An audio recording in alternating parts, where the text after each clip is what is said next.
Good afternoon class. बेटा इसके पहले की क्लास में हमने बात किया है बेसिक कॉन्सेप्ट ऑफ बायोलॉजी क्या है, बेसिक कॉन्सेप्ट ऑफ साइंस क्या है, और 11th एंड 12th का जो सिलेबस है, 10th का भी जो सिलेबस है, हमने उसके बारे में बात कर लिया है। आज की क्लास में स्पेशली हम लोग बात करते हैं जेनेटिक्स के बारे में। आनुवांशिकता क्या होती है और जैव विकास क्या होता है, आज हम उसी के संदर्भ में बात करते हैं। एक बहुत सिंपल सी चर्चा करते हैं, खासकर 10th और 12th दोनों क्लास के लिए ये क्लास सबसे ज़्यादा महत्वपूर्ण होने जा रही है। और आपको मैं सबसे बहुत बड़ी बात बता रहा हूँ कि क्लास 10th में और क्लास 12th में, 10th में ये मतलब शार्ट में है, मेंडल्स के नियम तक ही आपको पढ़ना है, लेकिन जो 12th क्लास में है ये वंशागति का जो रक्त की वंशागति है वहाँ तक पढ़ना है, सिंड्रोम्स के बारे में पढ़ना होगा। थोड़ा सा 12th में ज़्यादा पढ़ा है, लेकिन ये दोनों क्लास में आपको मिलेगा, 10th एंड 12th दोनों में। यहाँ पे स्पेशली हम लोग बात करेंगे आनुवांशिकता एवं जैव विकास की। आखिर में आनुवांशिकता क्या है और जैव विकास क्या होता है, इसके संदर्भ में इस चैप्टर में हम पूरी तरीके से बात करेंगे। सबसे ज़्यादा नंबर इसी यूनिट से या इसी चैप्टर से पूछे जाते हैं। आज तक के एग्जाम में जितने भी एग्जाम हुए हैं, सबसे ज़्यादा नंबर लगभग 18 नंबर का क्वेश्चन आपको आनुवांशिकता एवं जैव विकास से मिलेगा। तो आज की टॉपिक हमारी क्या है, आनुवांशिकता एवं जैव विकास। अभी हम जैव विकास को किनारे कर देते हैं, ठीक। आज हम बस एक ही पॉइंट को समझते हैं, आनुवांशिकता क्या होती है, ठीक। जेनेटिक्स किसे कहते हैं। तो सबसे पहली बात तो हम जानते हैं कि जितने भी प्राणी हैं, चाहे वो कोई जंतु होगा चाहे वो पौधा होगा, क्या है, नश्वर है, मरणशील है। तो जितने भी एनिमल्स हैं, जितने भी प्लांट्स हैं या जितने भी लिविंग बींग्स हैं, वो सभी क्या हैं, नश्वर हैं। अर्थात सभी का जन्म हुआ है और सभी मरेंगे भी जरूर, मतलब एक ना एक दिन अपने अस्तित्व को वो क्या कर देते हैं, समाप्त कर देते हैं। तो अपने अस्तित्व को बनाए रखने के लिए हर जीव क्या करता है, जन्म करता है, प्रजनन करता है, या इसी को हम लोग क्या बोलते हैं, रिप्रोडक्शन करता है, जिससे उनकी संतान पीढ़ी दर पीढ़ी क्या हो, बढ़ती रहे और उनकी जो पीढ़ी है, उनकी जो जात के सदस्यों की संख्या है वो लगातार क्या हो, बनी रहे। तो उसी के बारे में स्पेशली हमारी बात करते हैं, किसके बारे में, जेनेटिक्स के बारे में। यहाँ पे पहली टॉपिक है जेनेटिक्स एंड एवोल्यूशन, जिसमें सबसे पहली पॉइंट आपकी आती है आनुवांशिकी, या इसी को जननिकी बोलते हैं, का परिचय, ठीक। इंट्रोडक्शन ऑफ जेनेटिक्स, एक शब्द आया क्या, आनुवांशिकी, ठीक। आनुवांशिकी से तात्पर्य क्या हो गया, माता पिता के वे लक्षण जो एक पीढ़ी से दूसरी पीढ़ी में जाते हैं, हस्तांतरित होते हैं, आनुवांशिकी कहलाता है। जननिकी से क्या तात्पर्य होता है, जननिकी से तात्पर्य होता है जनक के लक्षण। जनक मीन्स कौन होते हैं, माता और पिता, दोनों के कैरेक्टर क्या होते हैं, एक पीढ़ी से दूसरी पीढ़ी में पहुंच जाते हैं, जिससे उनके संतान या उनकी पीढ़ी के जो सदस्य हैं वो लगातार बने रहें, आने वाली पीढ़ी में वो अपने जैसे संतान को बनाए रखें, ठीक है, आनुवांशिकी। दूसरी बात यहाँ पे आती है, परिभाषा हम आनुवांशिकी की देखते हैं क्या है, जीव विज्ञान की वह शाखा जिसके अंतर्गत सजातीय एवं परस्पर संबंधित जीवों की आनुवांशिक समानताओं एवं विभिन्नताओं का तथा इनकी आनुवांशिकता का अध्ययन किया जाता है, आनुवांशिकी कहलाता है, ठीक। आनुवांशिकी शब्द का प्रयोग सर्वप्रथम किसने किया था, बेटसन महोदय ने 1905 में, 1905 में बेटसन ने सबसे पहले आनुवांशिकी शब्द का प्रयोग किया था। और उन्होंने आनुवांशिकी के संदर्भ में बताया था कि जीव विज्ञान की एक ऐसी शाखा जिसमें जो सजातीय से तात्पर्य क्या होता है, एक ही जात के, ठीक, एक ही जात के एवं परस्पर संबंधित, उनसे मिलते जुलते हुए जो जीव होते हैं, उनकी आनुवांशिक समानता क्या है, अर्थात वो अपने पेरेंट्स से कैसे समान हैं और उनमें कुछ विभिन्नताएं भी दिखती हैं, वो एक दूसरे से कैसे डिफरेंट है, कुछ वेरिएशंस होता है, उन्हीं का अध्ययन ही क्या कहलाता है, आनुवांशिकी कहलाता है, ठीक। तो यहाँ पे कहने का तात्पर्य हम इतना जानेंगे, हेरिडिटी या इसी को वंशागति, आप इसमें पढ़ेंगे, वंश नाम से बता दें, वंशागति, वंश को बढ़ाने वाला, जो अपने जैसे संतान को उत्पन्न करते हैं, ठीक। इसका प्रयोग सर्वप्रथम किसने किया था, बेटसन महोदय ने 1905 में। दूसरी टॉपिक यहाँ पे आती है आधुनिक आनुवांशिकी या जननिकी की नींव। आखिर में जो मॉडर्न जेनेटिक्स है, इसकी नींव कहाँ से पड़ी, कहाँ से आया, फंडामेंटल ऑफ मॉडर्न जेनेटिक्स, ये कहाँ से आया।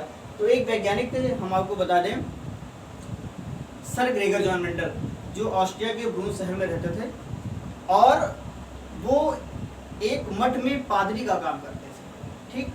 उस पादरी का काम करते थे उस, और वह जो मठ था वहाँ पे उद्यान तैयार हुआ था।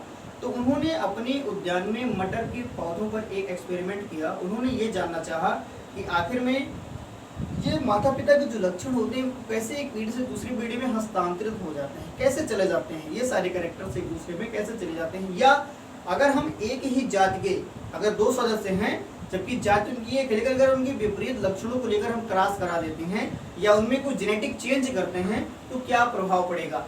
इन सबको जानने के लिए सर ग्रेगर जॉन मेंडल ने प्रयोग किस पे किया, मटर के पौधों पर अपना प्रयोग किया। और उनका यह प्रयोग 1866 में annual proceeding of natural history society of Brunn, ये इनकी एक पुस्तक है, इस पुस्तक में क्या हुआ, प्रकाशित हुआ। क्या इनकी कौन सी थ्योरी, जेनेटिक्स की थ्योरी, आधुनिक आनुवंशिकी, मॉडर्न जेनेटिक्स कहाँ पे प्रकाशित हुआ, annual proceeding of the natural history society of Brunn में क्या हुआ, प्रकाशित हुआ। लेकिन प्रकाशित तो हो गया, लेकिन 34 वर्षों तक इनकी जो थ्योरी थी आनुवंशिकी की, इस पे किसी वैज्ञानिक का कोई भी ध्यान नहीं गया। लगभग 34 वर्षों तक ये आराम से प्रकाशित हो गई और बुक में पड़ी रह गई। लेकिन फिर कुछ दिन बाद क्या हो गई, ये एक्सपायर करके मतलब भगवान को प्यारे हो गए सर ग्रेगर जॉन मेंडल महोदय ने। फिर 34 वर्ष के बाद में एक जर्मनी के वैज्ञानिक थे जिनका नाम था कार्ल कोरेंस, एक वैज्ञानिक थे जर्मनी के जिनका नाम है कार्ल कोरेंस। हालैंड के एक वैज्ञानिक है ह्यूगो डी व्रीज जिन्होंने उत्परिवर्तनवाद को भी दिया है। और ऑस्ट्रिया के एक वैज्ञानिक जिनका नाम है एरिक वान शेरमैक। ठीक, एरिक वान शेरमैक ने पुनः इस पे काम किया। किस पे काम किया, आनुवंशिकी पे, कि आखिर में संकरण कैसे होता है या जो पेरेंट्स के कैरेक्टर्स होते हैं वो कैसे एक पीढ़ी से दूसरी पीढ़ी में चले जाते हैं। ठीक, ये सारा प्रयोग हुआ। और फिर उसके बाद में 34 वर्षों के बाद जब वैज्ञानिकों का इस आधुनिक आनुवंशिकी पर ध्यान गया तब उन्होंने खोजा कि सर ग्रेगर जॉन मेंडल महोदय ने जो अपना आधुनिक आनुवंशिकी मॉडर्न जेनेटिक्स की थ्योरी दिया है वह थ्योरी कहीं न कहीं क्या होती है, सही होती है। ठीक, फिर उसके बाद में इसके पहले कुछ वैज्ञानिक थे जिन्होंने क्या किया था, इस पे काम किया था। मेंडल से पहले कुछ वैज्ञानिक थे जिन्होंने काम किया था इस पे, आनुवंशिकी पे। उन्होंने क्या क्या काम किया था, थोड़ा सा हम लोग चर्चा कर लेते हैं उसके बारे में। कि इसके पहले कि मेंडल से पहले कुछ वैज्ञानिकों ने आनुवंशिकी पे काम किया था, जिसमें सबसे पहला नाम आता है कैमरेनल।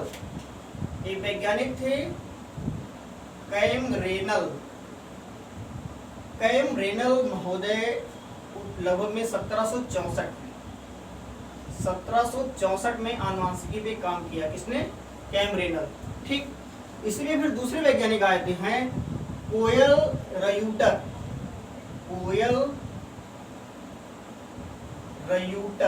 एक वैज्ञानिक थे कोयल रयूटर, एवं इनके एक सहयोगी थे गार्टनर, एक इनके सहयोगी थे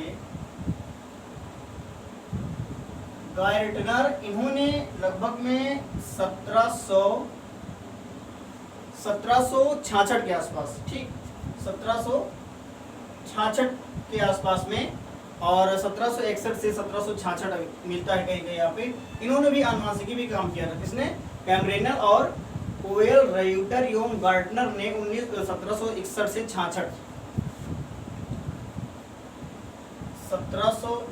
66 इन्होंने भी इस पे काम किया था, एक दो वैज्ञानिक। और एक तीसरे वैज्ञानिक थे जिनका नाम था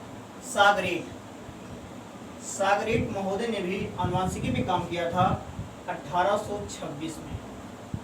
ये तीन ऐसे वैज्ञानिक थे जिन्होंने मेंडल महोदय के पहले आनुवंशिकी पे काम तो किया था, लेकिन किसी भी प्रकार से निष्कर्ष तक नहीं पहुंच पाए थे, जिनसे ये सारी चीजें क्या हो गई, फेल हो गई। लेकिन 34 वर्षों के बाद में जब मेंडल के प्रयोग पर इन चार वैज्ञानिकों का ध्यान गया तो पुनः ये क्या हुआ, प्रकाशित हुआ और पुनः इस पे शोध शुरू हुआ। और लास्ट में ये पता चला कि ये जो पैतृक लक्षण होते हैं ये कैसे एक पीढ़ी से दूसरी पीढ़ी में हस्तांतरित हो जाते हैं, या संकरण कैसे होता है। अगर एक ही जात के सदस्य हैं, अगर उनमें दो विपरीत लक्षणों को लेकर क्या कराया गया, संकरण कराया जाता है, तो कैसे प्रदर्शित हो जाते हैं लक्षण, उन पे भी काम हुआ।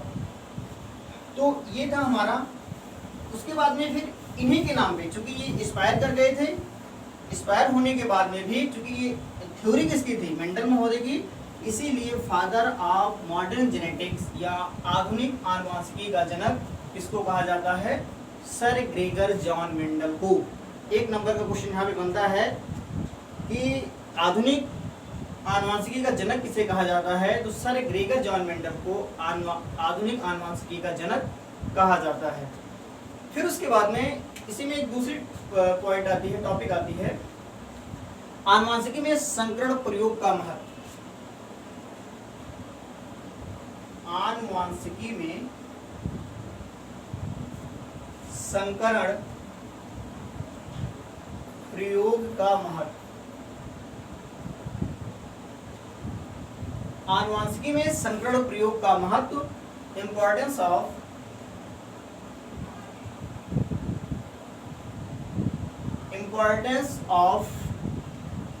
हाइब्रिडाइजेशन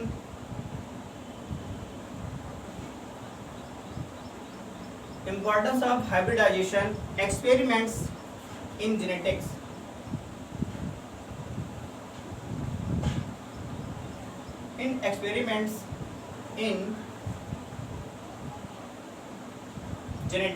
ठीक है ना, कि आनुवंशिक संकरण प्रयोग का क्या महत्व है। तो महत्व की हम आपको बात बताते हैं।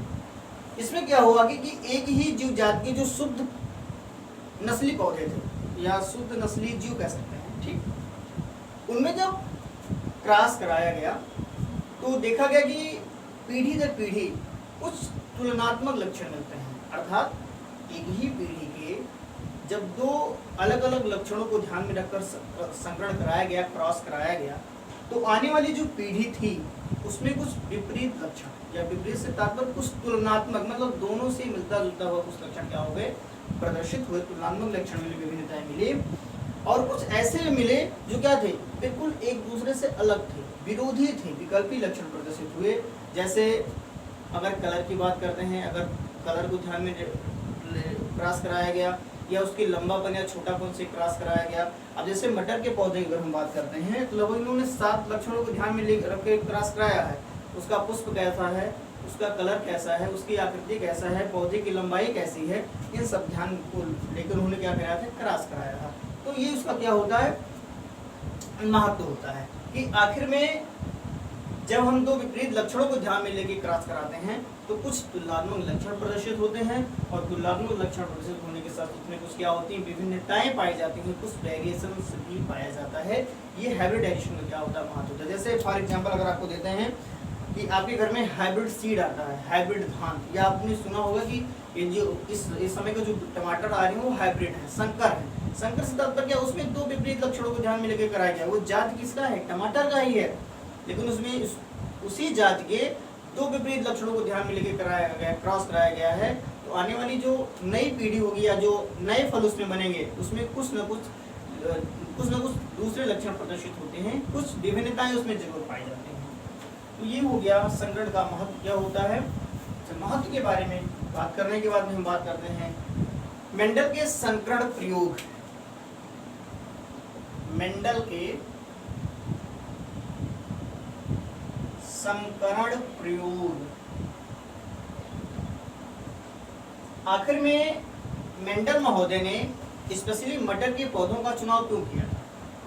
मेंडल के संकरण प्रयोग में बात आती है हाइब्रिडाइजेशन एक्सपेरिमेंट ऑफ मेंडल्स में उद्यान मटर का चयन। इसमें उद्यान मटर का चयन, उद्यान मटर का चयन, ठीक। Selection of garden pea, selection of garden pea. आखिर में उन्होंने मटर के पौधों का चुनाव क्यों किया था अपने प्रयोग में, तो हम लोग जानते हैं। अच्छा, पहली बात अगर मटर के बारे में बात करते हैं तो मटर कैसा पौधा है, एक वर्षीय है, एनुअल है, आराम से एक वर्ष में क्या हो जाता है, ये हो जाता है, एक वर्ष में हो जाता है, और लगभग में 3 से 4 महीने का समय लगता है इसको होने में, ठीक। तो पहला कैरेक्टर यहाँ भी आई, ये कैसा था, फसली था। इसमें पहला लक्षण इन्होंने क्या लिया, ये फसली है, अर्थात साल भर में एक बार हम इसको लेते हैं, इसलिए इसको एनुअल बोलते हैं। और लगभग 3 से 4 महीने में जो मटर के पौधे होते हैं वो आसानी से तैयार हो जाते हैं, अर्थात उस पर एक्सपेरिमेंट करना क्या होता है, आसान होता है। और इनको आसानी से उगाया भी जा सकता है गार्डन में। मटर के पौधों को गार्डन में आसानी से उगाया जा सकता है, क्योंकि उनके पौधे कैसे होते हैं, छोटी भी होते हैं और लंबे भी होते हैं। मतलब हम जिस प्रजाति का चयन करेंगे उस तरह से हमको ये आसानी से उग जाएंगे। दूसरी बात आती है कि ये बाइसेक्सुअल होते हैं। कैसे होते हैं, बाइसेक्सुअल होते हैं, द्विलिंगी होते हैं। ठीक, द्विलिंगी से तात्पर्य क्या होता है, इसमें मेल और फीमेल दोनों सेक्स ऑर्गन एक ही बॉडी में पाए जाएंगे, इसलिए इनको क्या बोलेंगे, बाइसेक्सुअल बोलते हैं, द्विलिंगी बोलते हैं। तो दूसरा कैरेक्टर क्या था, ये द्विलिंगी का था। और तीसरे कैरेक्टर की अगर हम बात करते हैं तो तीसरे में आपका आता स्वपरागण। स्वपरागण इसको बोलते हैं बेटा सेल्फ पॉलिनेशन। मार्कर थोड़ा हल्का हो गया है। सेल्फ पॉलिनेशन, देखो परागण आपने भी पढ़ा होगा ना, वर्तिका का वर्जा का पहुंचना या मेल सेक्स ऑर्गन का फीमेल तक पहुंचना। कहने का तात्पर्य, तो परागण 2 प्रकार का होता है।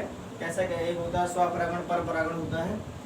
तो जो मटर का पौधा था उसमें स्वपरागण कराया जा सकता था, सेल्फ पॉलिनेशन कराया जा सकता था, जिससे हम क्या कर सकते हैं, आसानी से लक्षणों में फेरबदल कर सकते हैं। ठीक, तो इन 3 लक्षणों के आधार पर इन्होंने क्या किया था, मटर के पौधे का चुनाव किया था। ठीक, फिर एक इसमें लास्ट पॉइंट की बात करेंगे, आखिर में किन किन लक्षणों को ध्यान में लेकर मेंडल महोदय ने संकरण प्रयोग किए थे। किन किन लक्षणों को ध्यान में लेकर संकरण प्रयोग किए थे, यहाँ पे हम लिख देते हैं। एक तरफ लक्षण, कैरेक्टर की बात आएगी, किन किन लक्षणों को ध्यान में लेकर इन्होंने प्रयोग किया था। दूसरी बात आती है तुलनात्मक दृश्य रूप विभिन्नताएं। तुलनात्मक दृश्य रूप विभिन्नताएं।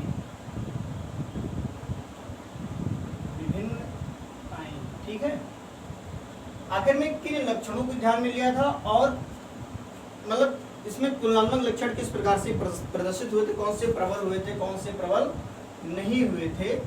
तो यहाँ पे हम लिख देते हैं प्रबल कौन से हुए थे, मतलब कौन से लक्षण, और इसमें क्या हुए, अप्रबल, प्रबल और अप्रबल।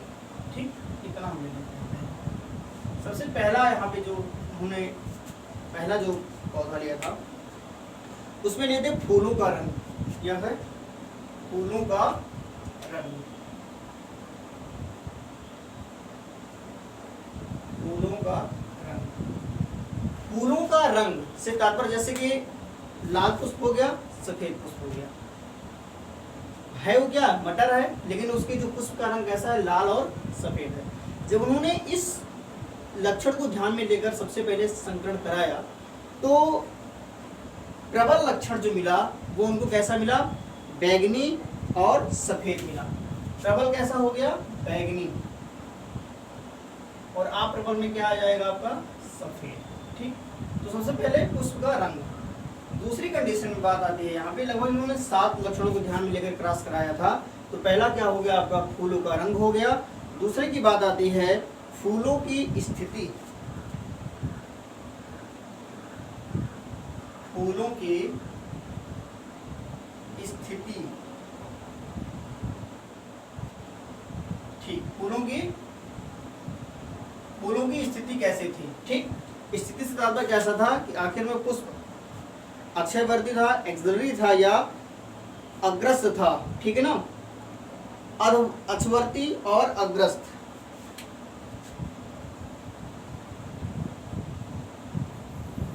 अक्षवर्ती और यहाँ पे अप्रबल कैसे मिले, अग्रस्त मिले। तीसरा कैरेक्टर हमने लिया था, 2 हो गया, फूलों का रंग और फूलों की स्थिति। तीसरी बात आती है यहाँ पे तने की लंबाई।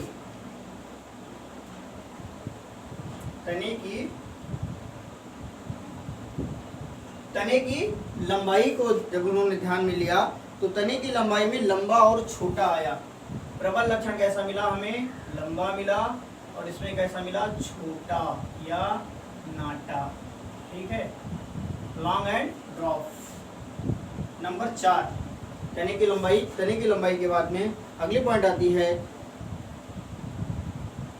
फली का, कच्ची फली का रंग। कच्ची फली का रंग,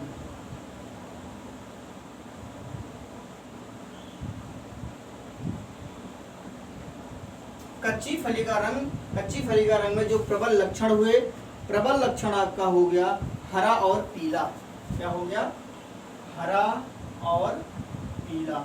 ये क्या हुई आपकी कच्ची फली का रंग है। देखो यहाँ पे फूलों का रंग है और यहाँ पे कच्ची फली का रंग है, अर्थात अब मटर के पौधों में फलियां बनने लगी हैं। फिर उसके बाद में पकी हुई फली की आकृति। पकी हुई, पकी हुई फली की आकृति। पकी हुई फली की आकृति, तो पकी हुई फली की जो आकृति थी वो फूली हुई थी और बीजों के बीच बीच में दबी हुई। ये क्या है? फूली हुई है और ये बीजों के बीच बीच में दबी हुई। बीजों के बीच बीच में दबी हुई। पकी हुई फली की आकृति कैसी थी? फूली हुई थी, जो प्रबल लक्षण है आपका। और दूसरा क्या है?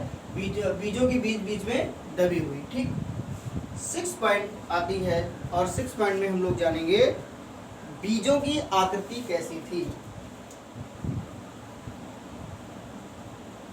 बीजों की आकृति, बीजों की आकृति। तो बीजों की आकृति में आपका आएगा गोल और झुर्रीदार। प्रबल में गोल और इसमें आएगा झुर्रीदार। ठीक, तो जो लास्ट 7वां लक्षण है, 7वें लक्षण में आपका आता है बीज पत्रों का रंग। बीज पत्रों का रंग इस क्या है? बीज पत्रों का रंग क्या ऐसा था? पीला और हरा। पीला और हरा, एक ऐसा क्या है? बीज पत्रों का रंग। देखो इसमें जैसे कुछ चीजें हो सकता है कैमरे में ना आए, क्योंकि ये मार्कर में थोड़ा इनकम हो गया है, लेकिन हमने बोल दिया है मुंह से, तो आप कॉन्सेप्ट आपका क्लियर हो जाएगा। तो लगभग इन 7 लक्षणों को ध्यान में लेकर मेंडल महोदय ने जो क्रॉस कराया है, जो संकलन कराया है, उसके बारे में अब हम लोग बात करेंगे मेंडल्स लॉ में। और ये चीजें आसानी से समझ में तभी आएंगे जब आप मेंडल्स लॉ पढ़ेंगे। मेंडल लॉ से तात्पर्य मेंडल का जो 3 नियम है, प्रभाविता का नियम, फिर उसके बाद में लॉ ऑफ सेग्रीगेशन और लॉ ऑफ एजॉर्मेंट। ठीक है ना, तीनों आप पढ़ेंगे। प्रभाविता का नियम हो गया और दूसरा क्या है? चलिए ठीक है, तो ये 3 नियम के बारे में हम लोग कल चर्चा करते हैं। आज की क्लास में इतना ही। Okay, thanks.